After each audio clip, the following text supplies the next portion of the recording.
Excelentíssima ministra Carmen Lúcia, presidente deste Supremo Tribunal Federal, excelentíssima senhora ministra Rosa Weber, relatora da ADPF 442, demais autoridades, senhoras e senhores.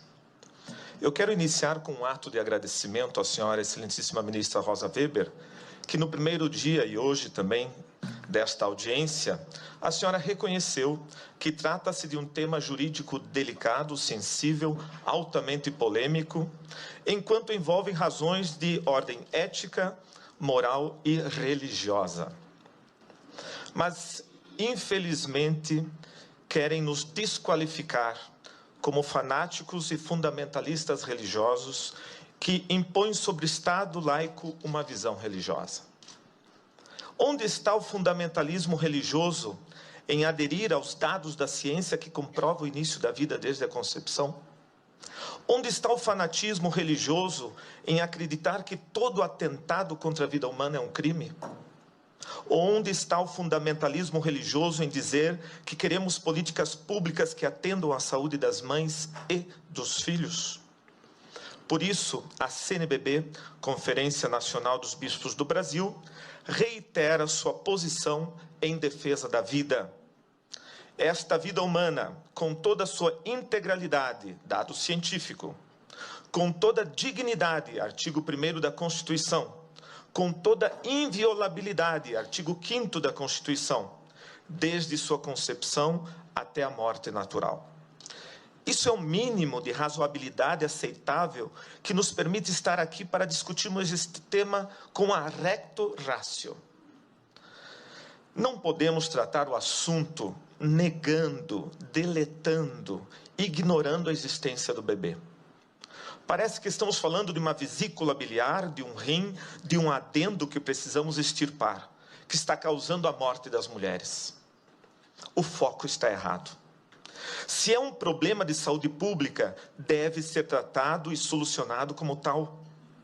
Mas não foram poucas vezes que eu vi nesta audiência a ideia de que é necessário que a mulher supere e transcenda a imposição do papel materno.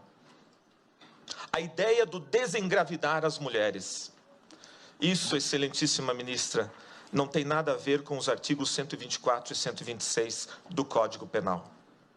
A questão jurídica dos números 124 e 126 foi recepcionada, sim, por todas as mães que pensaram em abortar, mas não fizeram, lembrando que é um atentado contra a vida.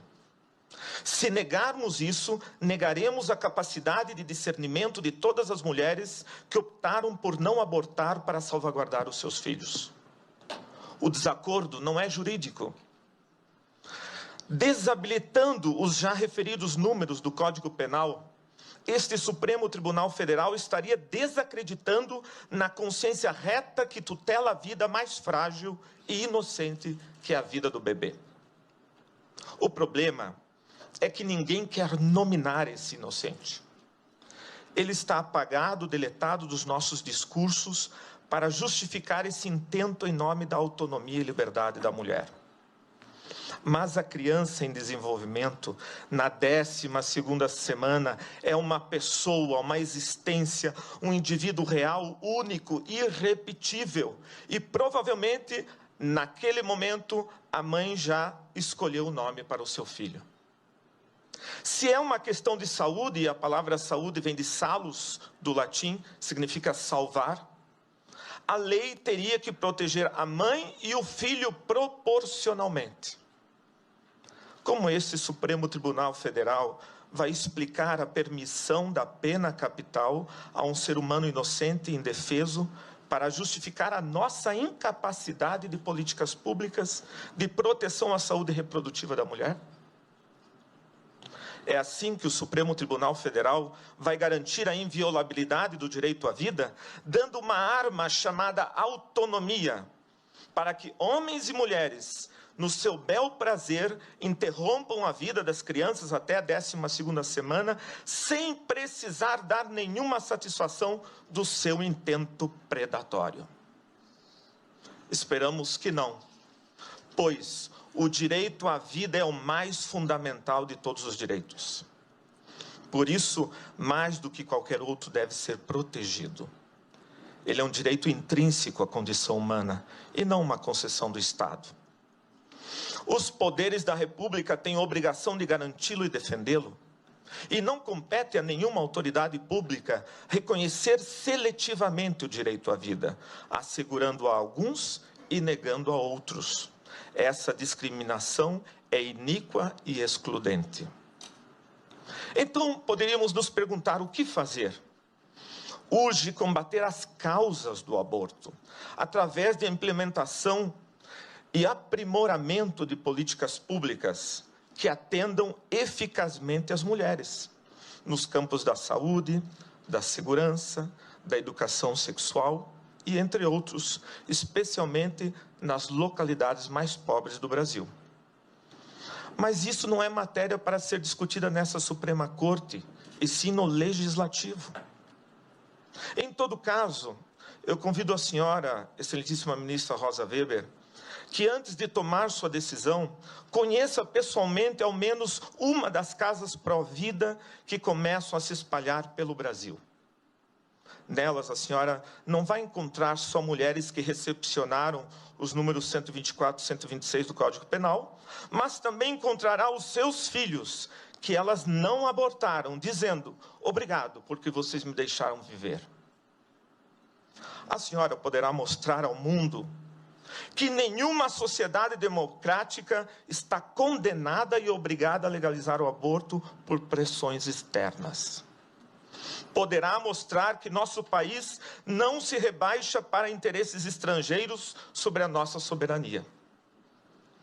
Nós também somos capazes de produzir projetos sociais alternativos para ajudar as mães a gerar e cuidar dos seus filhos.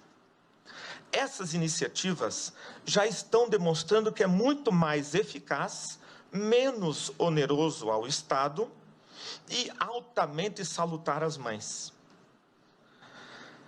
Porque é muito pior dar um trauma a mais a esse drama pelo resto de suas vidas.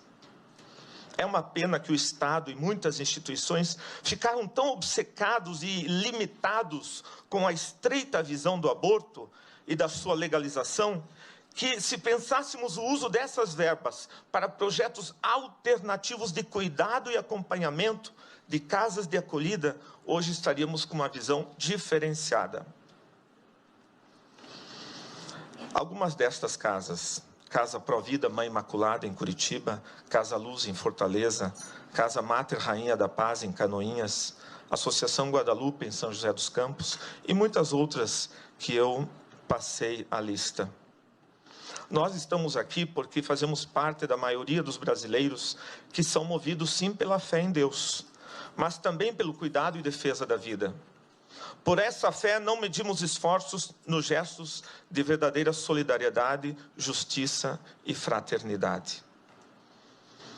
Pedimos como CNBB que essa Suprema Corte não permita a descriminalização do atentado contra a vida nascente. Em nome de muitas mulheres que infelizmente morreram por causa do aborto, aqui foram lembrados no último dia, são perdas irreparáveis. Mas nesse momento, a minha homenagem é para as crianças que morreram com suas mães e que não sabemos os seus nomes, mas com certeza suas mães já o sabiam.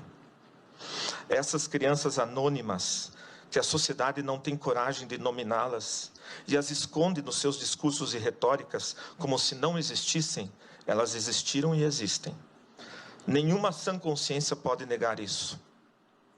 Excelentíssima ministra Rosa Weber, um dia o grito silencioso desses inocentes calará fundo, pois a nossa nação, pátria amada, mãe gentil, sentirá falta da alegria e do sorriso desses filhos que ela não deixou nascer. Permita-nos continuar cantando: dos filhos deste solo és mãe gentil, pátria amada Brasil.